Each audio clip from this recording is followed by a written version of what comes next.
Goeiemôre geliefdes.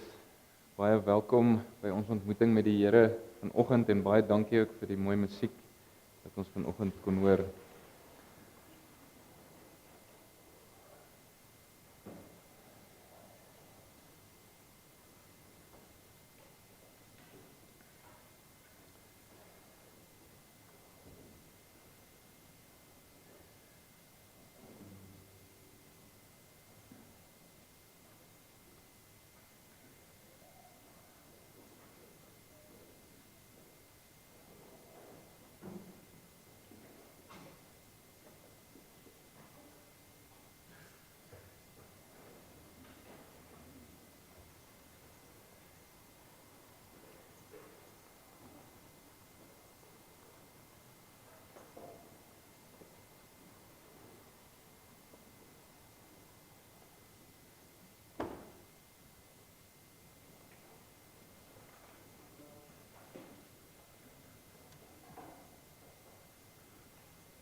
As ons openlike verklaring vanoggend gaan ek vir ons Psalm 121 vers 1 en vers 2 lees. Ek kyk op na die berge, waarvandaan sal daar vir my hulp kom? My hulp kom van die Here wat hemel en aarde gemaak het. Genade, liefde, vrede van God ons Vader en van ons Here Jesus Christus deur die kragtige werking van die Heilige Gees. Amen. Kom ons staan dan, loof ons die Here saam, ons sing Psalm 47 en ons sing vers 1 tot 4.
Ons bely nou saam ons geloof aan die hand van die geloofsbelijdenis van Nicea.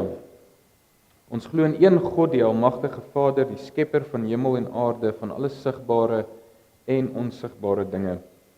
En in een Here Jesus Christus, die enige gebore Seun van God, voor al die eeue uit die Vader gebore.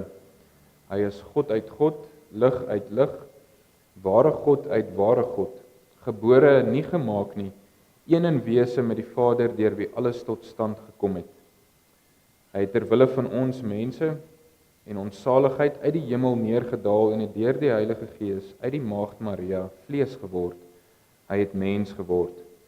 Onder Pontius Pilatus is hy gekruisig, hy het gelei en is begrawe.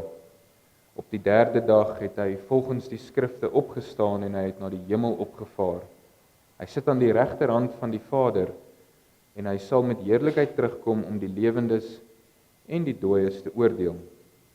Aan sy koningskap sal daar geen einde wees nie. Ons glo in die Heilige Gees wat Here is en lewend maak. Hy gaan van die Vader en van die Seun af uit en hy word saam met die Vader en die Seun aanbid en verheerlik. Hy het deur die profete gespreek. Ons glo aan een heilige, algemene en apostoliese kerk. Ons bely een doop tot vergifnis van sondes. Ons verwag die opstanding van die dooies en die lewe van die toekomstige bedeling. Ons gaan nou saam sing skrifberuiming 1:2 vers 1, 2 en 3.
Ons gaan nou luister na die wet van die Here, soos dit vir ons opgeteken staan in Eksodus 20. Toe het God al hierdie gebooie aangekondig. Ek is die Here jou God wat jou uit Egipte uit die plek van slawerny bevry het. Jy mag naas my geen ander gode hê nie. Jy mag nie vir jou beeld of enige afbeelding maak van wat in die hemel daarbo of op die aarde hieronder of in die water onder die aarde is nie. Jy mag hulle nie vereer of dien nie, want ek, die Here jou God, is onverdeelde trou aan my. Ek reken kinders die sondes van hulle vaders toe, selfs tot in die 3de en 4de geslag van die wat my haat, maar ek betoon my liefde tot aan die 1000ste geslag van die wat my liefhet en my gebooie gehoorsaam. Jy mag die naam van die Here jou God nie misbruik nie, want die Here sal die een wat sy naam misbruik nie ongestraf laat bly nie. Sorg dat jy die Sabbatdag heilig hou. 6 dae moet jy werk en alles doen wat jy moet, maar die 7de dag is die Sabbat van die Here jou God. Dan mag jy geen werk doen nie, nie jy of jou seun of jou dogter of die man of vrou wat vir jou werk of enige dier van jou of die vreemdeling by jou nie. Die Here het in 6 dae die hemel en alles daarin gemaak, die aarde en alles daarop, die see en alles daarin. Op die 7de dag het hy gerus en daarom het die Here dit as gereelde rusdag geheilig. Eer jou vader en jou moeder, dan sal jy lank bly woon in die land wat die Here jou God vir jou gee. Jy mag nie moord pleeg nie, jy mag nie egbreek pleeg nie, jy mag nie steel nie, jy mag nie vals getuienis teen 'n ander gee nie. Jy mag nie iemand anders se huis begeer nie, jy mag nie sy vrou begeer nie, ook nie 'n slaaf of slavin, 'n bees of 'n donkie of enigiets anders wat aan hom behoort nie. Ons gaan nou antwoord op die wet van die Here met die sing van Psalm 119 en ek wil net ons aandag vestig op iets wat uitstaan in Psalm 19 as ons van hierdie verse saam sing. Dit is 'n verblyding in die wet van die Here. Nou baie keer wonder ons hoe verbly ons onsself in 'n wet wat ons weet ons nie volkome nakom nie. Dit is 'n vraag wat baie keer al by my opgekom het. As ek die wet lees, dan is dit nie iets wat jou noodwendig bly maak nie. Dit is iets wat jou eerder voor jou eie sonde laat staan en laat besef jy is skuldig. En die enigste manier hoe ons onsself regtig in God se wet kan verbly is alleen as ons in Christus is. Want as ons in Christus is, dan weet ons hy het die wet namens ons reeds volkome nagekom. En dan verander die wet nie in iets wat ek moet nakom om iets daardeur te kry nie, maar dit is die gevolg van my dankbaarheidslewe. Dit is hoekom ons dan streef daarna om die wet na te kom, omdat ons dankbaar is vir dit wat Christus reeds vir ons gedoen het. Kom ons antwoord op God se wet met die besing van Psalm 119 vers 10, 12 en 20.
bid saam. Ons Vader wat in die hemel is, Here, ons kom na U toe vanoggend en ons loof en prys U naam. Ons kom na U toe in dankbaarheid. Ons sê vir U dankie vir die geskenk van lewe. Dankie dat ons kan weet U het elkeen van ons aan mekaar geweef. U het hierdie wêreld aan mekaar geweef. En dankie dat ons al die geskenke van U skepping so uit U hand uit kan geniet. Ons bid dat ons daarin sal verbly, maar Here, dat ons weet dit wys maar net weer terug na U toe. Want U is die gewer van alles wat mooi is, alles wat goed is, alles wat waar is. Here, ons wil ook vanoggend ons sondes voor U bely. Ons bely dat ons sondig is, dat ons as ons so na U wet ook weer vanoggend saam luister, dat ons skuldig is. Maar Here, ons kan ook bely dat U ons nie aan onsself oorlaat nie. Dat U ons nie in 'n hopelose situasie los nie, maar dat U juis lewe uit die dood uit in elkeen van ons weer gewek het. Dat U ons deur U seun weer deel van U huisgesin gemaak het. Ons is U aangenome kinders en niks kan ons van daardie identiteit af losmaak nie. Niks kan ons skei daarvan dat ons kan sê ons is U kinders nie. En Here, ons kan daarom met vrymoedigheid na U toe gaan. Ook soos vanoggend as 'n gemeente hier saam kan ons na U toe kom, U loof en prys, vir U dankie sê en ook vra dat U vir ons dat U met ons sal wees en dat U ook vir ons die nodige insig en wysheid sal gee om al ons take aan te pak waarmee ons besig is. Here, ons wil vanoggend veral ook dink aan baie van ons lidmate, ons dink aan oom Koos en tannie Marna, ons bid ook daar vir wetenskap, Here. Ons dink aan Ari en Sandri en David se geboorte van môre, ons wil hulle ook voor U kom neersit en vir U vra dat U hand van seën oor die dokters en hulle almal daar sal hou. Ons dink ook aan Idalie en Jacques en hulle dogtertjie Jolandi en ons bid ook dat U asseblief daar ook vinnig wetenskap sal skenk. Maar Here, daar's soveel ander van ons lidmate wat ook swaar kry en ons bid ook vir almal wat U nodig het, wat deur moeilike tye gaan, uitdagende tye. Ons bid dat U met elkeen van hulle sal wees. Here, waar ons ook vanoggend nou U woord weer gaan oopmaak om saam die stem daaruit te mag hoor, wil ons bid dat U ons ook daarin sal seën met die nodige wysheid en insig en dat U, soos wat U die woord vir ons harte oopmaak, dat U ook ons harte vir U woord sal oopmaak en dat ons bo alles weer vanoggend herinner sal word aan die verlossingswerk van U seun Jesus Christus. En ons bid ook al hierdie dinge in sy naam vanoggend saam. Amen. Ek gaan nou vir ons Filippense 1 vers 1 tot 11 saam lees en daarna, net soos wat ons bly sit, gaan ons gebed voortsit met lied 292 vers 1 en vers 2. Maar ek gaan eers vir ons skriflesing vanoggend lees. Dis Filippense 1. Ons lees van vers 1 tot en met vers 11.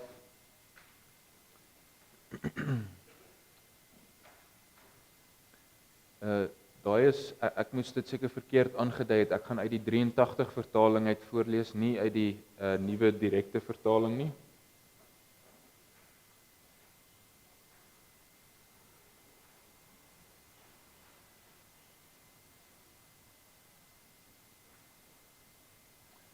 Van Paulus en Timoteus, dienaars van Christus Jesus, aan almal in Filippi wat deur Christus Jesus aan God behoort, met hulle ouderlinge en diakens.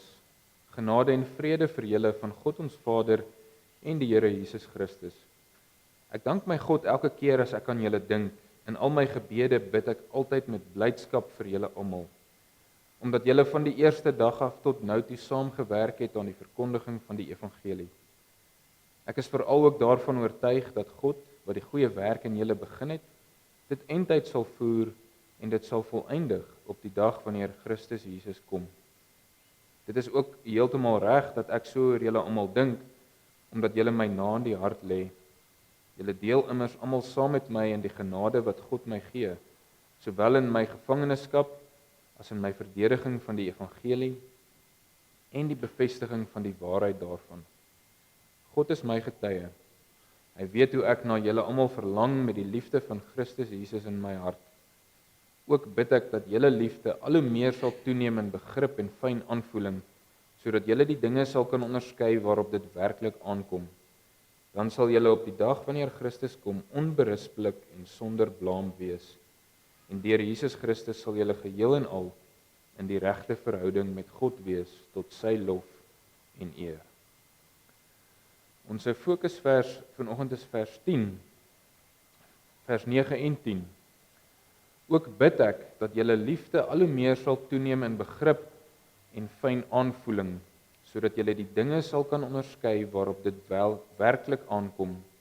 Dan sal julle op die dag wanneer Christus kom onberispelik en sonder blaam wees.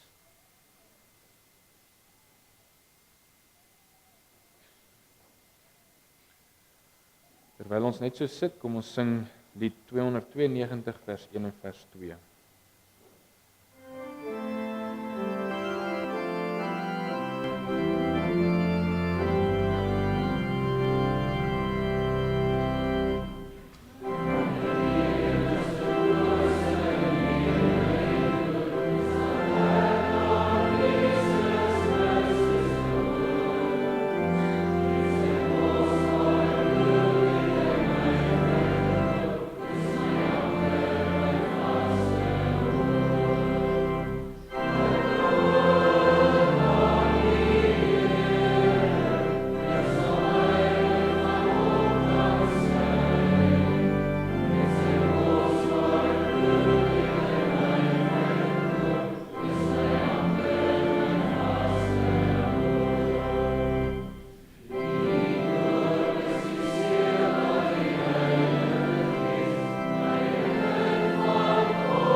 Ons herbesoek vanoggend die tema van doop, van gebed.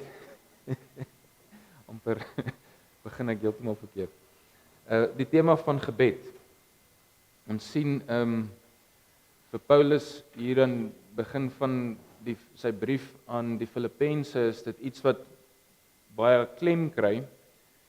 En dit is ook vanoggend gaan ons sien dis 'n gebed vir medegelowiges, vir selfs naburige gemeentes. In hierdie geval is dit Paulus wat vir die gemeente in Filippi bid.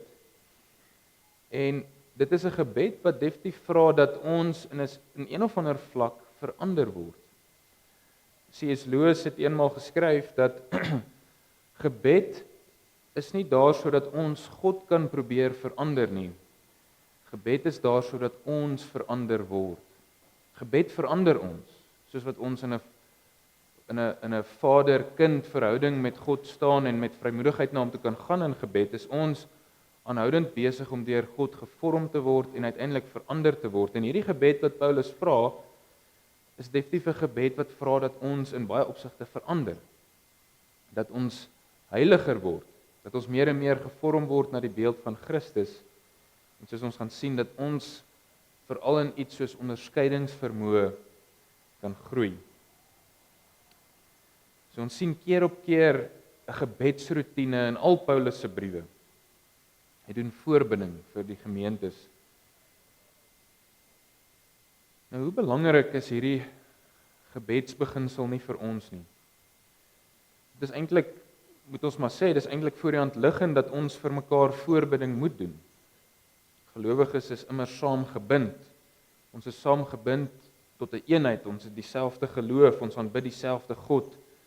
Ons is verlos deur dieselfde Here Jesus Christus. Dieselfde Heilige Gees woon in ons. En omdat ons in hierdie opsig, al hierdie opsigte 'n eenheid is, kan ons eintlik nie anders as om vir mekaar voorbidding te doen nie. En dit is presies wat ons sien Paulus doen. Hy begin in vers 3 tot 4, ek dank my God elke keer as ek aan julle dink. In al my gebede bid ek altyd met blydskap vir julle almal.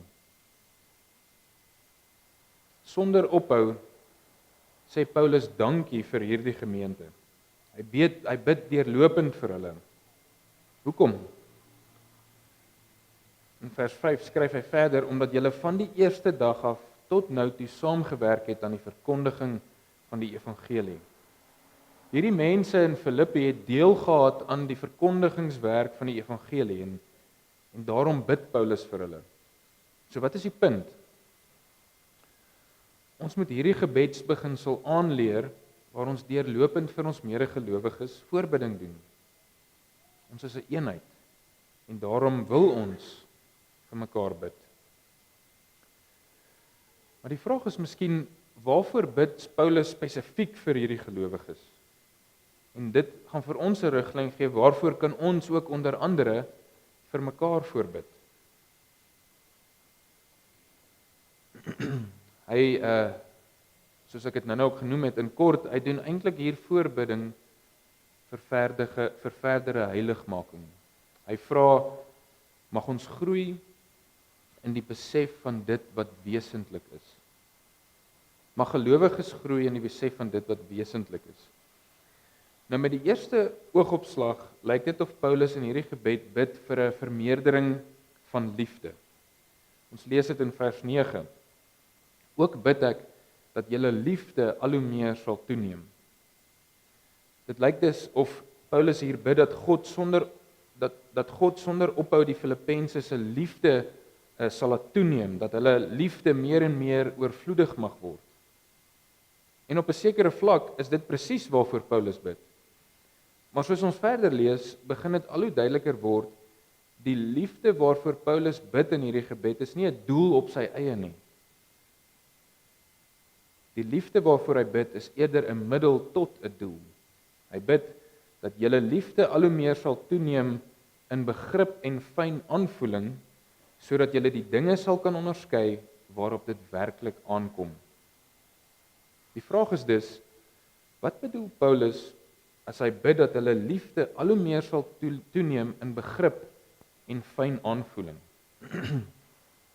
Die verwysing na liefde wat meer en meer moet toeneem, is eenvoudig genoeg. Maar wat bedoel hy as hy bid dat hierdie liefde al hoe meer sal toeneem in begrip en fyn aanvoeling? Dalk word die betekenis van hierdie woorde die vinnigste duidelik as ons begin by die ander ekstreme. As ons hierdie frase vervang met presies die teenoorgestelde, as ons dit op sy kop draai. Paulus bid nie hier dat hulle liefde mag toeneem in onkunde en onsensitiwiteit nie. Hy bid nie dat hulle liefde mag toeneem in 'n gebrek aan insig en in slegte waardes nie. Paulus bid nie hier dat hulle liefde mag toeneem in 'n wat ons vandag kan noem 'n pluralistiese liefde vir alle mense wat alles goedkeur en aanvaar, so enigiets kan maar gebeur nie, ons kan maar net alles aanvaar, alles omhels nie. Want dit is nie liefde nie. Dit is wat die wêreld verwar met liefde.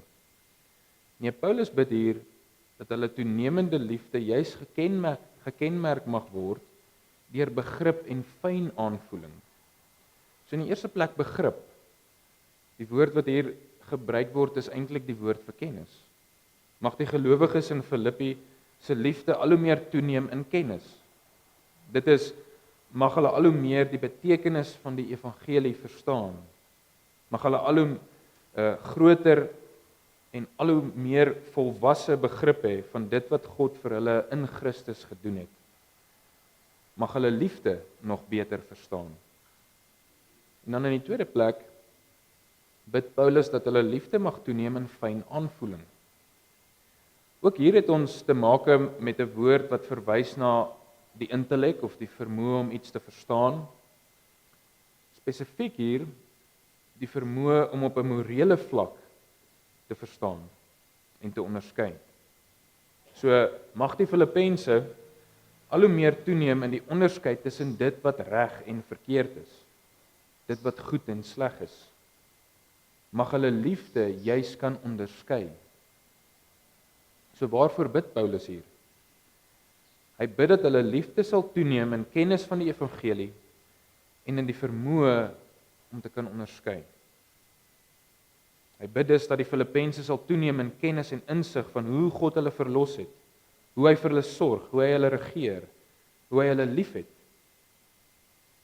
hoe hy deur Christus na hulle kyk, wat sy doel vir hulle is, roeping, en hoe hulle dan moet lewe in die lig daarvan dat hy hulle verlos het. Dit is die tipe liefde wat Paulus aandring moet meer en meer word. Ons sou hierdie gebed soos volg vir God kon bid vanoggend. Mag U ons liefde al hoe meer laat toeneem in kennis van die evangelie en in die vermoë om te kan onderskei, sodat ons almal al hoe beter kan verstaan wat U vir ons gedoen het en hoe ons nou kan en moet lewe vanuit dit wat U vir ons reeds gedoen het. Maar natuurlik stop hierdie gebed nie hier nie. Soos vroeër genoem is Paulus se gebed vir 'n groei in liefde nie 'n doel op sy eie nie. Hy bid vir hierdie groei met 'n baie spesifieke doel voor oë. En die vraag is, wat sal die gevolg wees as hierdie tipe liefde toeneem? 'n Liefde wat begrip het, wat kennis dra van die diepe waarhede van die evangelie en aan die ander kant 'n liefde wat kan onderskei tussen dit wat reg en verkeerd is. Die gevolg is vers 10. Dan sal hulle die dinge kan onderskei waarop dit werklik aankom. As die Filippense se liefde groei op die vlak van kennis en morele insig, kan ons dit noem, sal hulle onderskeidingsvermoë uiteindelik groei. Hulle sal al hoe meer kan bepaal wat die beste is. Hulle sal al hoe meer kan onderskei tussen goed en sleg, reg en verkeerd, maar ook belangrik en onbelangrik. Hulle sal al hoe meer op hulle voete kan dink en telkens ook die regte keuses kan maak. Maar as ons hier sou stop, sal ons net die helfte sê wat in hierdie vers geskrywe staan. Ja, dit gaan hier oor die vermoë om te kan onderskei tussen reg en verkeerd, maar dit gaan nog baie verder as dit. Dit gaan hier ook oor die vermoë om te onderskei tussen dit wat goed en dit wat beter is. Hoor weer waarvoor bid Paulus. Ook bid ek dat julle liefde al hoe meer sal toeneem in begrip en fyn aanvoeling, sodat julle die dinge sal kan onderskei waarop dit werklik aankom. Om te onderskei oor die dinge wat werklik saak maak. En hier sou ons 'n voorbeeld kon gee. Dit is soms moeilik om te onderskei tussen twee regte dinge. As daar twee keuses voor jou lê, waarvan die een nie 'n immorele of 'n sondige of 'n selfsugtige of 'n oneerlike keuse is nie, watter een kies jy nou? Elkeen van ons neem gereeld sulke besluite. En juist daarom het ons onderskeidingsvermoë nodig om te kan kies tussen dit wat goed is en dit wat nog beter is. En hierdie tipe onderskeidingsvermoë sal ons help om fyn te onderskei hoe dinge verskil en om dan tussen al die opsies die beste moontlike keuse te kan maak. Hierdie sal ons ook natuurlik help om te kan dink in terme van oorsaak-gevolg. As hierdie gebeur, dan gebeur hierdie. As ek hierdie keuse gemaak, kan hierdie moontlik volg.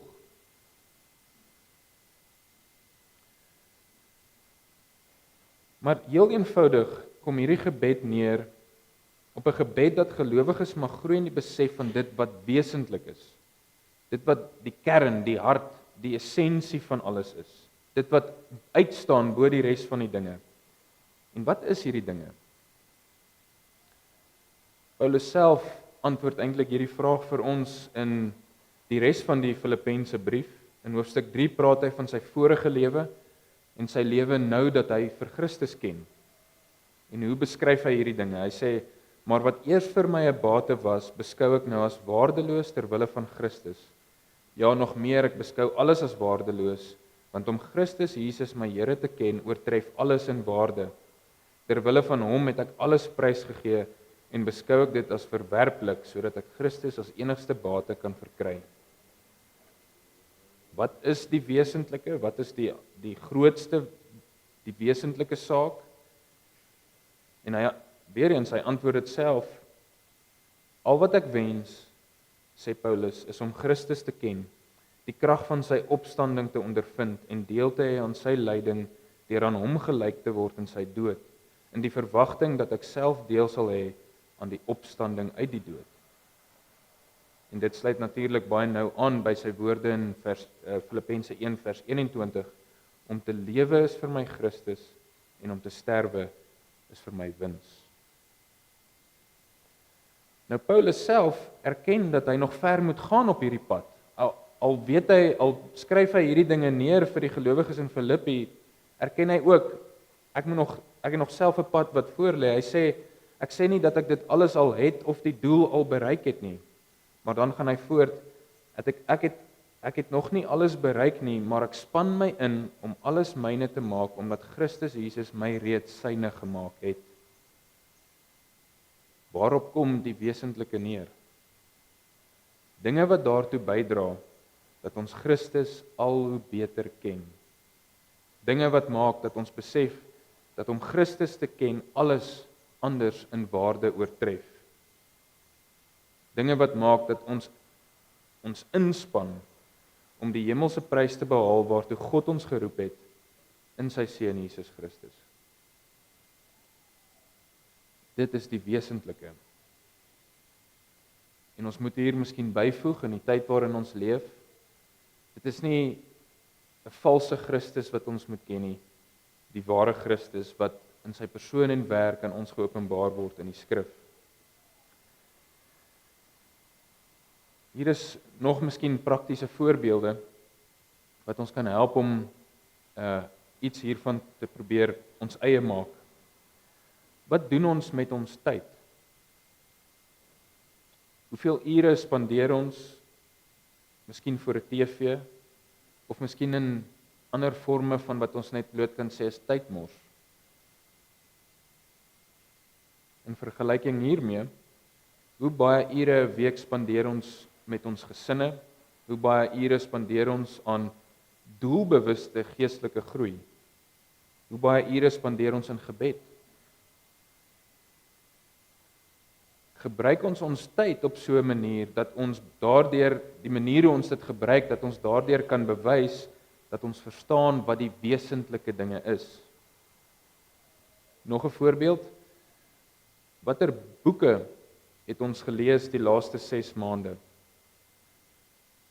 As ons tyd vind om miskien koerant, tydskrifte of ander dinge op die internet te kan lees, dalk 'n storieboek of enigiets anders, dan kan ons sekerlik ook tyd vind om opbouende Christelike literatuur te lees, wat ons sal help om miskien die Bybel beter te verstaan, onsself as mense beter te verstaan, God beter te verstaan, wat miskien 'n doel het om ons horison te verbreed.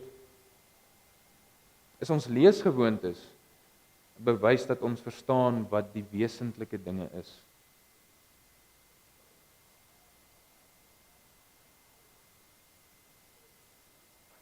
Dit is eintlik tragies as ons baie keer ons hand in eie boesem steek, dat ons sien, ons mis hierdie punt baie vinnig. Ons mors regtig baie tyd aan dinge wat nie ewigheidswaarde het nie. Ons trap in soveel slaggate. Ons is soms tevrede met 'n kennis wat ons definitief kan verdiep, maar ons het nie die wilskrag om dit te wil verdiep nie. En ons moet mooi verstaan, ons vra nie hierdie dinge om gevoelens van skuld by ons wakker te maak nie. Skuldgevoel alleen sal ons nie help om die regte keuses te maak nie. Dit mag ons miskien laat bekommerd raak of stres, maar nee, ons moet hierdie tipe vrae vir onsself vra. vir die teenoorgestelde rede, sodat ons mekaar kan aanmoedig tot 'n groter besef van dit wat wesentlik is, dit wat ewigheidswaarde het. Ons kan nie lief word vir dinge wat nie ewigheidswaarde het nie.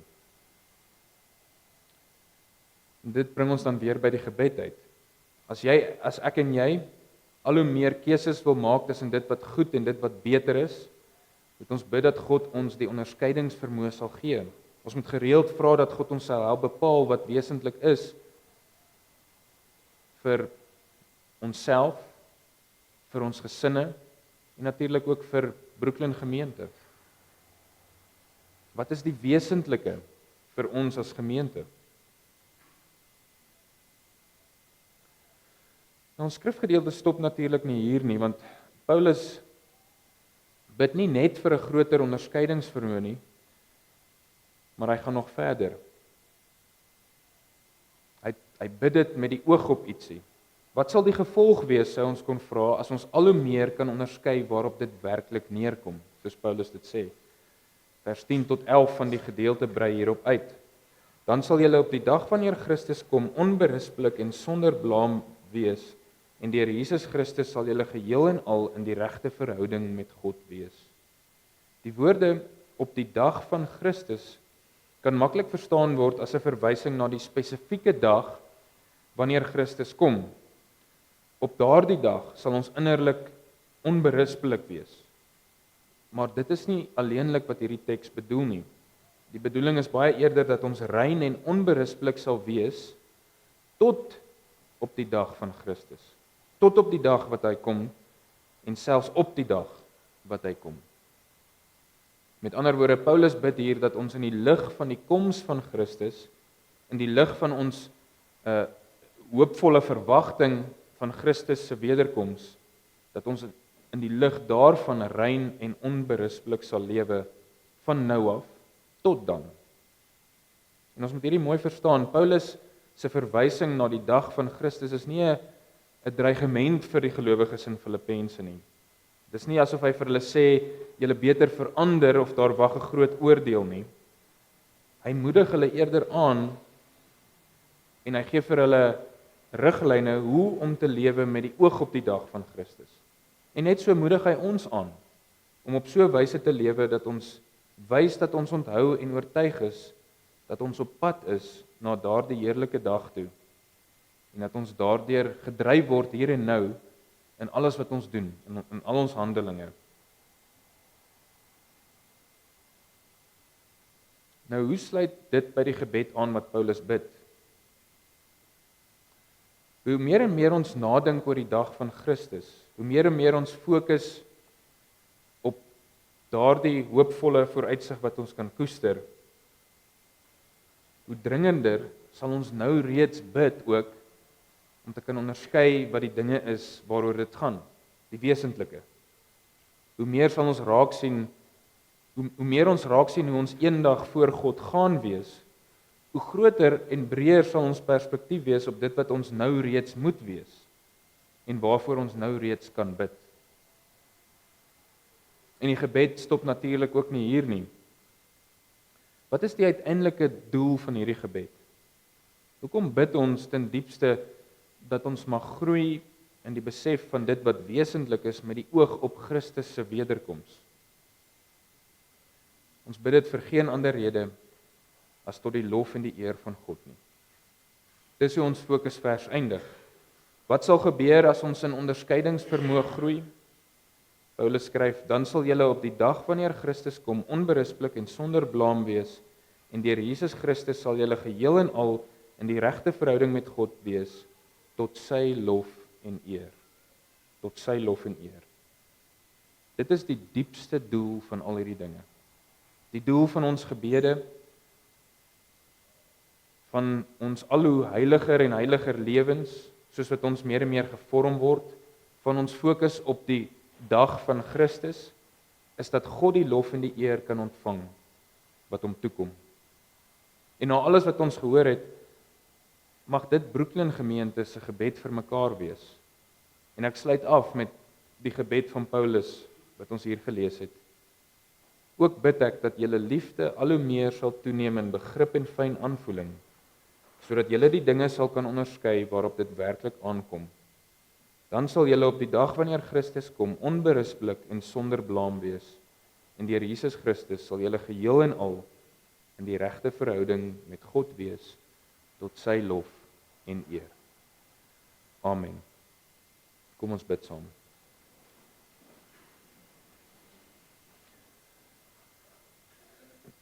Ons Vader wat in die hemel is, Here, ons kom vanoggend na U toe en ons bid vir U, tot U. En ons vra, Here, dat U ons harte sal verander. Dat ons nie deur ons gebede sal poog om U te probeer verander of te manipuleer nie.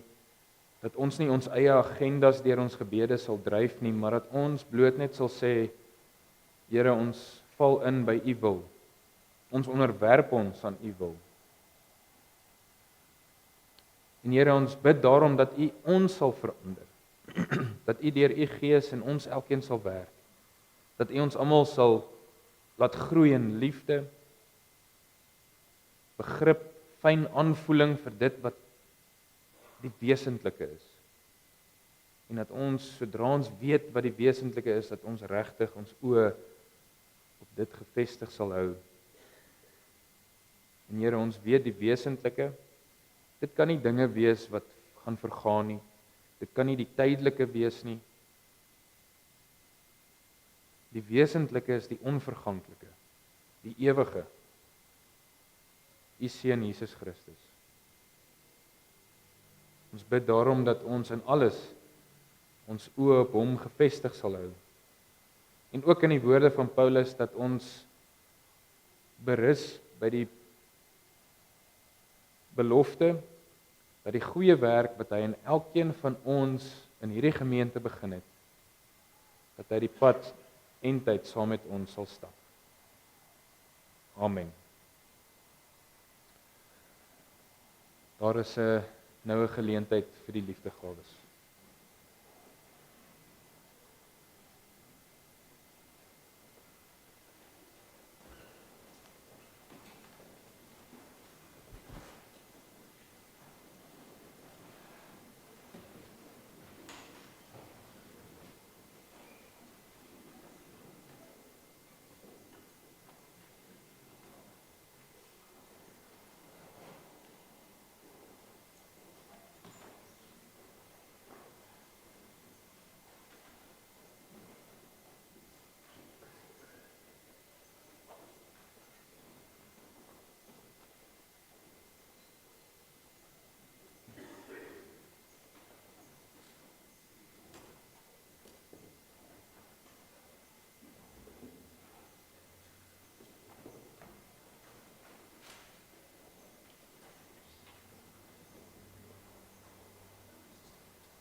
Kom ons sing as ons slotsang vanoggend saam lied 334 vers 1 tot 4.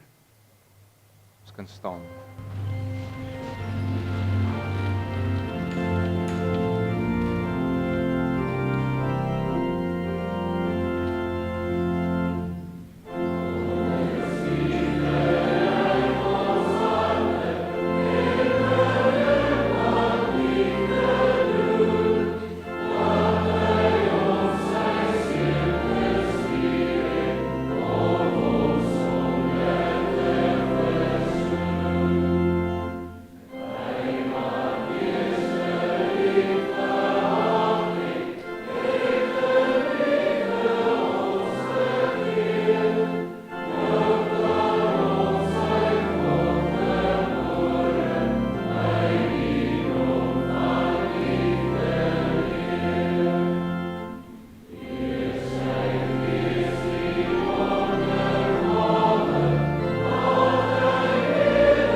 Die Here sal jou seën en jou beskerm.